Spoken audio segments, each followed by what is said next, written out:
Mais forte para Jesus. Estou glória a Deus, aleluia. Glória a Deus. Glória a Deus, amém? Povo de Deus, boa noite. A maravilhosa paz do nosso Senhor e Salvador Jesus Cristo esteja em cada coração, amém? Deus, feliz com Jesus? Amém. Glória a Deus. Irmãos, pega a sua mão sobre em nome de Jesus. Glória a Deus. Só o Senhor é Deus, aleluia. Glória a Deus. Abra o Evangelho de Mateus. Grande é o Senhor em nosso meio. Mateus, capítulo de número 21, verso de número 12. Glória a Deus. Aleluia. Agradecer primeiramente ao Senhor por essa oportunidade.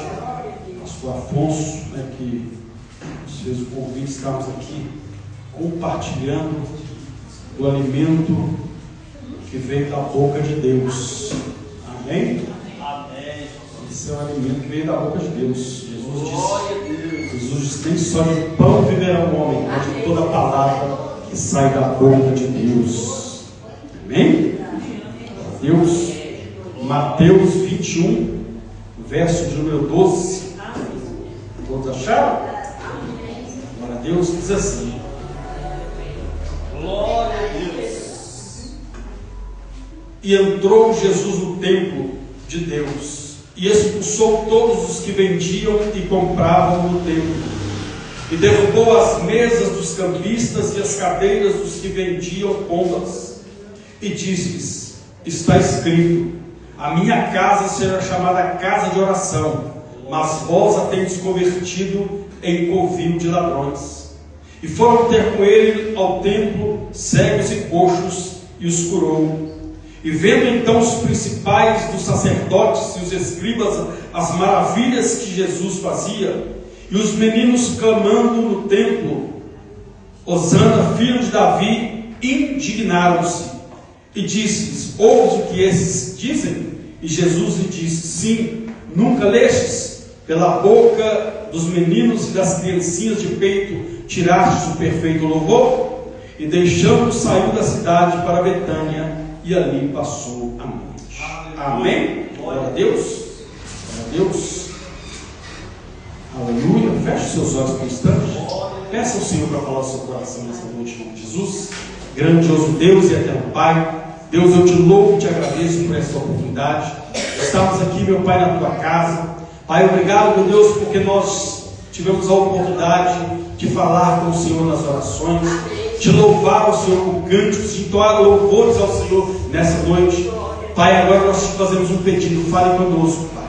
Fale conosco, porque só o Senhor tem as palavras de vida eterna. E o Senhor mesmo disse, meu Deus, que esta é a boa parte e não nos será tirada, em nome de Jesus. E você diz amém, e aplaude e glorifica esse Deus pelo Jesus.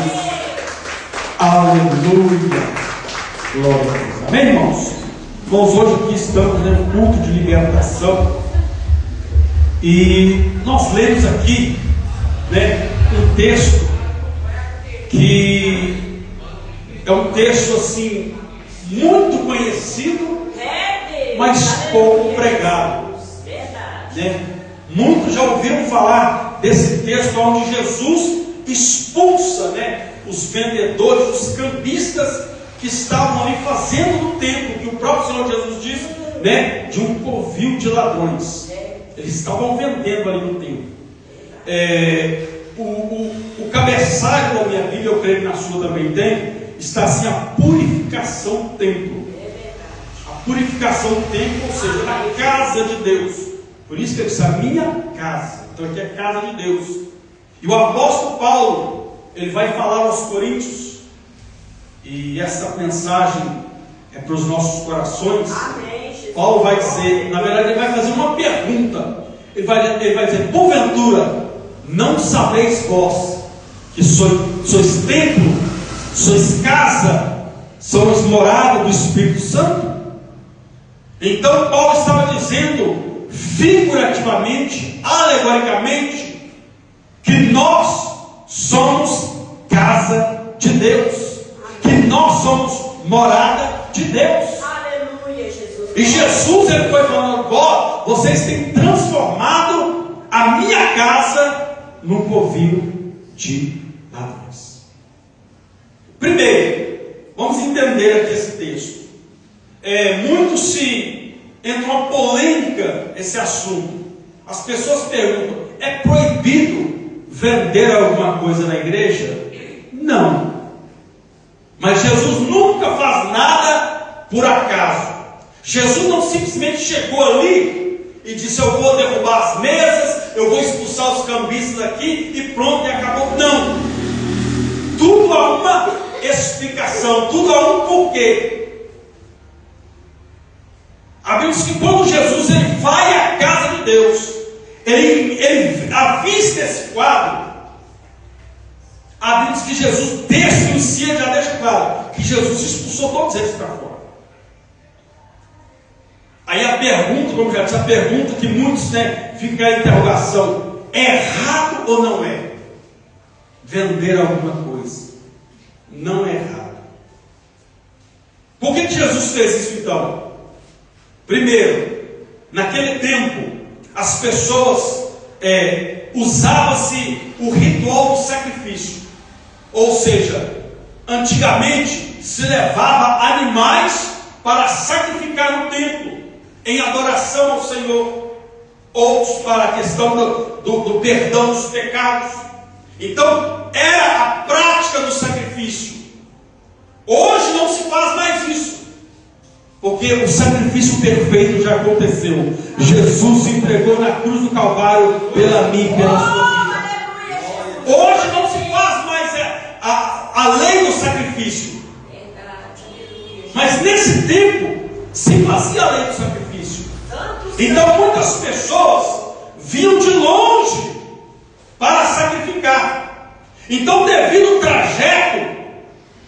trajeto, alguns animais poderiam chegar mortos ali, e Deus não aceita sacrifício de animal morto. É por isso que nós temos que ser como um sacrifício vivo para o nosso Deus. Aleluia. Porque a Bíblia fala que o nosso Deus é Deus de vivos. Então o nosso sacrifício, a nossa adoração, nós temos que ser como um sacrifício vivo diante do altar para o nosso Deus. Então nessa época se sacrificava. Então, como Deus não aceita e não vai aceitar sacrifício de mortos, sacrifício de animais mortos, então as pessoas compravam ali, os animais para sacrificar ao Senhor, porque vinham de uma longa jornada. Então ninguém sairia da sua terra longínqua para estar ali no templo para não sacrificar ao Senhor.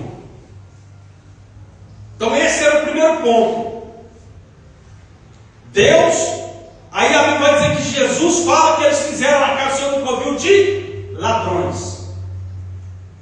Primeiro, eles estavam vendendo no lugar errado, dentro do templo. Era como se eu montasse uma barraquinha aqui no altar, ou até mesmo aqui dentro do templo, e falar: olha, eu estou vendendo isso, eu estou vendendo aquilo. Era isso que Jesus, por isso que Jesus botou isso para fora, porque eles estavam vendendo dentro do lugar da adoração. Naquela época havia repartições, havia um lugar específico para se vender, mas eles estavam vendendo dentro da casa de Deus, do lugar da adoração. Então não é errado vender alguma coisa. Porque às vezes quando a igreja está numa construção, está num projeto de construção, ou fazer uma sala, então automaticamente se faz ali uma cantina, se faz ali um lanche, enfim. Mas tudo o quê? No lugar certo. Amém, Jesus. Então por isso, primeiro ponto que Jesus expulsou eles, foi por isso. E segundo, por que Jesus falou que ele estava fazendo a casa do Senhor de um covil de ladrões? Qual que é a atitude do ladrão? É roubar.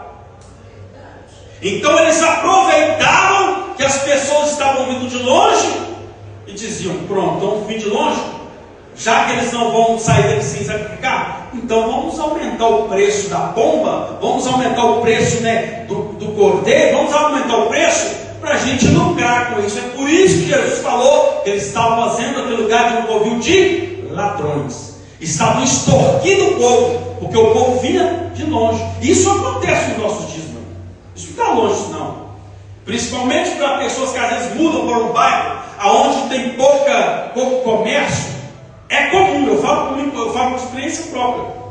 Hoje tem mais, mas quando eu mudei lá para o Grande Freitas, lá tinha poucos comércios. Então, os comerciantes, o que eles faziam? Já que é só a gente que tem aqui, então eu vou colocar o preço X. Se eles não quiserem, eles vão marchando aqui até lá no BH, compra lá ou vão em outro supermercado, mas aqui o preço é esse. Mas aí com o tempo vai aparecendo outros comércios, então o que eles são obrigados a fazer? Colocar um preço mais baixo. Porque se aparecer um lá e colocar um preço mais baixo, ele vai perder a sua renda e vai ser obrigado a colocar o preço do mesmo padrão, para que ele não feche o seu estabelecimento e não perca a sua clientela, né? Então, infelizmente, muitos lugares são assim. As pessoas aproveitam, e é isso que estava acontecendo. Então, por isso que Jesus disse que eles estavam fazendo um lugar de um covil de ladrões, que eles estavam extorquindo. O primeiro motivo, que eles estavam fazendo no lugar errado, vendendo no lugar errado, estavam extorquindo o povo, porque o povo vinha de longe para vender. Então, esse é o motivo que Jesus botou para fora. Só que a Bíblia, né, ela é acompanhada de 3 linguagens: figurativa, alegórica e literária. A parte literária que a Bíblia foi escrita é o que está registrado, é a história de Jesus, é a história, né, dos reis de Israel, enfim, é aquilo que está registrado, que está escrito para o nosso aprendizado das Escrituras.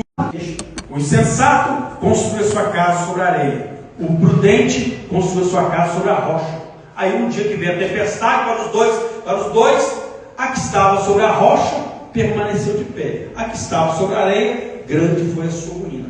Então Jesus trouxe uma verdade e ele comparou: olha, aquele que ouve a minha palavra e pratica é comparado ao que constrói a sua casa sobre a rocha. Então são comparações.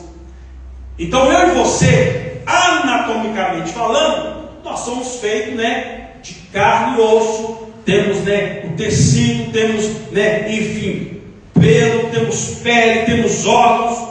Essa é a nossa anatomia. Mas a Bíblia vai dizer que nós somos casa de Deus. Glória a Deus.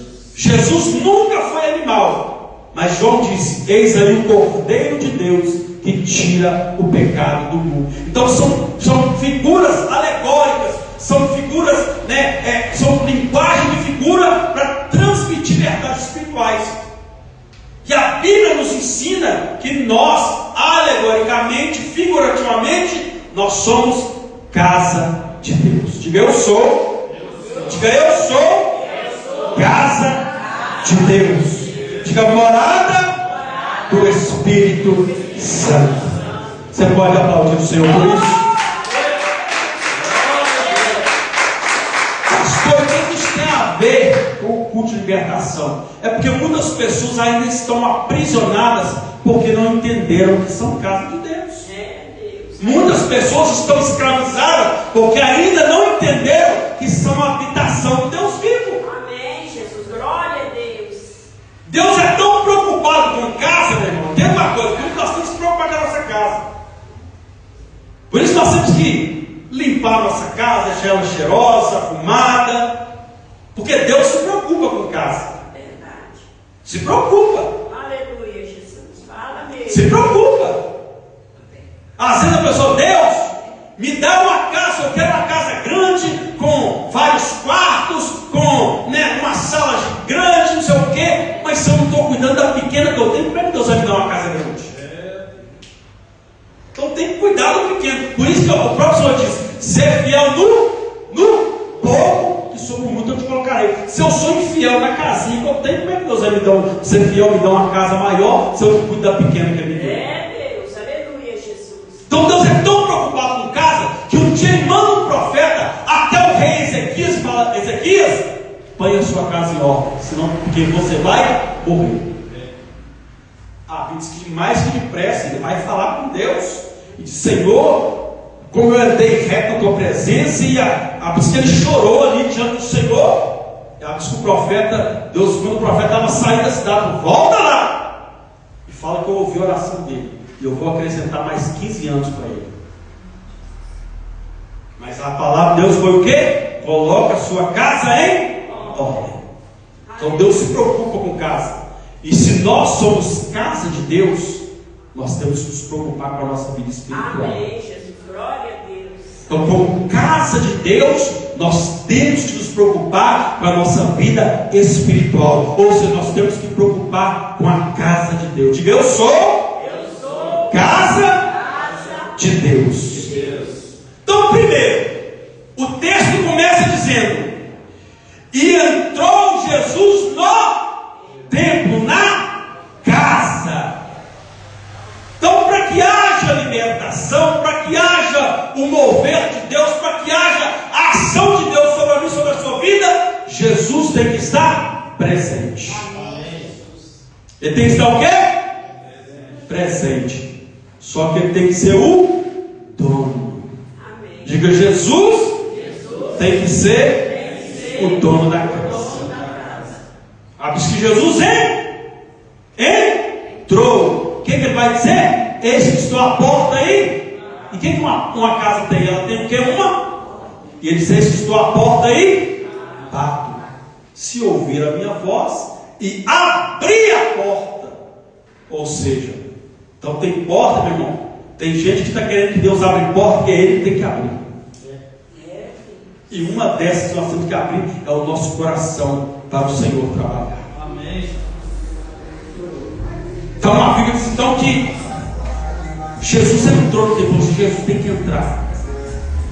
Ele tem que ser o dono da casa, tem que ser o morador, o dono da casa. Infelizmente, tem gente que faz de Jesus um visitante. Porque o visitante, ele aparece de vez em ou quando você convida. Jesus não quer ser um visitante também na sua vida. Ele quer ser o dono da casa. Glória a Deus. Ele quer ser o dono da casa. Né? Nós gostamos de cantar aqui louvor. Não sei se os irmãos cantam aqui, né? Esta casa é a sua casa. Nós deixamos ela para o Senhor. Para você não, para o Senhor. Reverência diante do Senhor.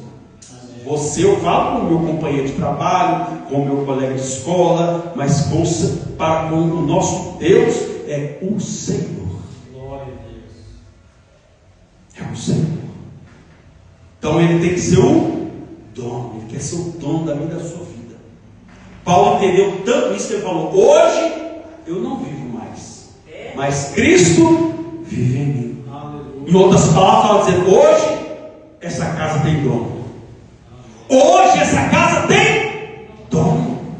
Porque certa feita Jesus fala: quando o espírito maligno ele sai do homem, ele anda por lugares áridos, lugares secos, procurando repouso, não achando lugar, ele diz: voltarei para a casa de onde eu saí. Ele sai para a minha casa. Aí a Bíblia diz que ele volta, encontra a casa varrida e adornada, mas sem dono. Jesus que disse isso. E a Bíblia fala que ele volta e vê que a casa não tem morador. Mas quando ele diz que o Espírito saiu, é Jesus falando: olha, quando alguém abre a porta do seu coração, ele o quê?